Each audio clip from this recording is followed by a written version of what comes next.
Well, it's close to Valentine's Day, so how could we not do a special on tax tips for lovers? What can we tell you about taxes, gifts, and love? Well, we can't tell you a lot about love. We're not love therapists, but we can surely tell you a lot about taxes and gifts.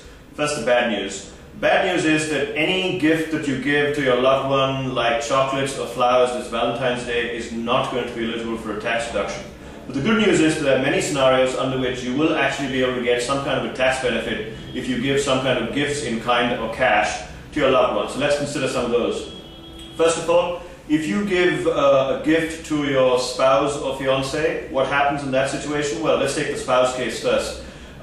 It's going to be tax-free in the hands of a spouse, whether you give cash or kind, but any income that's generated from whatever gift you've given to your spouse is going to be taxable to you as the transferor of that particular gift. What happens in the case of a fiance? Well, in the case of a fiance, a gift in kind is tax-free, both to you and your fiance. But if you give a gift in cash, then give it only up till the limit of rupees 50,000. If you give a gift more than 50,000, then the entire amount is going to be taxable to your fiance. So unless you want your fiance to have a huge tax bill, give a gift within 50,000. You'll still be able to tell him or her how much you love them. What happens if you receive gifts at your wedding?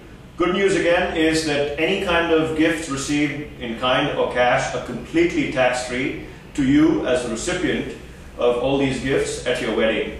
What happens as far as, if you transfer an asset to your spouse or fiance? Well, let's take the incident of transferring an asset to your spouse first. It's going to be tax-free in the hands of your spouse. However, any income that that asset generates is going to be taxable to you as the transferor of that asset, because then the income generated from that particular asset for your spouse is clubbed together with your income. What happens in case you give a transfer to your fiance? Here's where it becomes really interesting, and you're probably going to wonder, why can't I just continue to have a fiance in my life? I'll tell you why. If you give a transfer of an asset to your fiance, then it's going to be completely tax-free for them,